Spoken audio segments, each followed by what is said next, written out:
ကျောင်းအလှကကောင်းဆုံးတူမြတ်စွာဘုရားဒါဖြင့်ကြီးတဲ့ကောင်းတဲ့ကုသိုလ်ကောင်းမှုတွေရှိသေးလားရှိတယ်ခုနကဘုရားတရဏရေဆံပြီးဆိုကိုယ့်ရဲ့ဘဝကိုဘုရားတရားတန်ခါကိုအနှံလိုက်တယ်တရဏဂုံဆောက်တည်လို့ဆိုတာတကယ်အနှံလိုက်တာနော်ကိုယ့်ရဲ့ဘဝတစ်ခုလုံးကိုဘုရားအဆုံးအမတိုင်းနေပါမယ်တရားအတိုင်းကျင့်ပါမယ်တန်ခါတွေနဲ့ပတ်သက်ပြီးကုသိုလ်ကောင်းမှုလုပ်ပါမယ်ဆိုဘုရားတရားတန်ခါနဲ့ပတ်သက်ပြီးအဲ့လိုအနှံလိုက်တယ်ကိုယ့်ဘဝကိုဆွန့်လွတ်ပြီးတော့အနှံလိုက်တယ်အဲ့ဒီကုသိုလ်ကကျောင်းဆောက်ပြီးတော့ငွေကုန်ကြီးကြထားပြီးတော့ဆောက်တူတဲ့အလှတွေပို့ပြီးတော့ကြီးမားတယ်။ဘာကြောင့်ကြီးမားတော့ဆိုတော့ကိုယ့်ဘဝကျောင်းလူတယ်ဆိုတာပြင်မကပစ္စည်းနဲ့အသုံးချပြီးလှူတာငွေကြေးတနာဆိုတာအပြင်ကပစ္စည်းကိုယ့်ဘဝကိုအနှံလိုက်တယ်ဆိုတော့ကိုယ့်ရဲ့ဘဝလို့ဆိုတဲ့တန်ဖိုးမဖြတ်နိုင်တဲ့အသက်ကိုအနှံ့ပြီးတော့လှူဒန်းတာဖြစ်တော့ကြောင့်ဒီတရဏဂုံကပို့ပြီးတော့မြတ်တယ်အဲ့ဒီတရဏဂုံနဲ့မြတ်တာရှိသေးလားဆိုတရဏဂုံစောင့်တည်ပြီးတဲ့နောက်မှာ၅ပါးသီလလုံးအောင်ထိမ့်သိမ့်လိုက်ဟောတာပို့မြတ်တာဒါဖြင့်ဒီတဲ့မြတ်တာရှိသေးလားဆိုရှိတယ်သက်လွတ်မေတ္တာရိပ်တာလို့ဒီမှာမေတ္တာပွားမေတ္တာဘာဝနာပွားလိုက်မယ်ဆိုလို့ရှိရင်တော့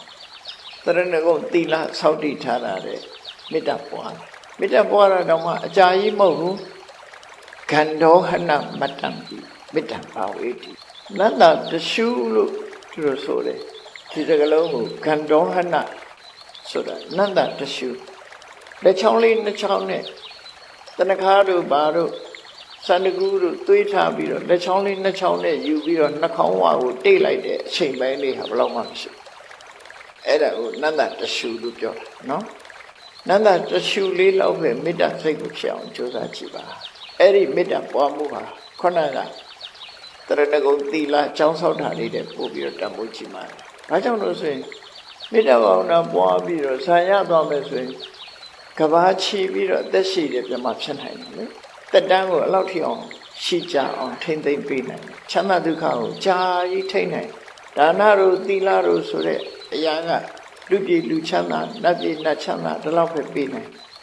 ကဘာချီပြီးအသက်ရှိနိုင်အောင်မစွမ်းဆောင်နိုင်ဘူးမပေးနိုင်ဘူး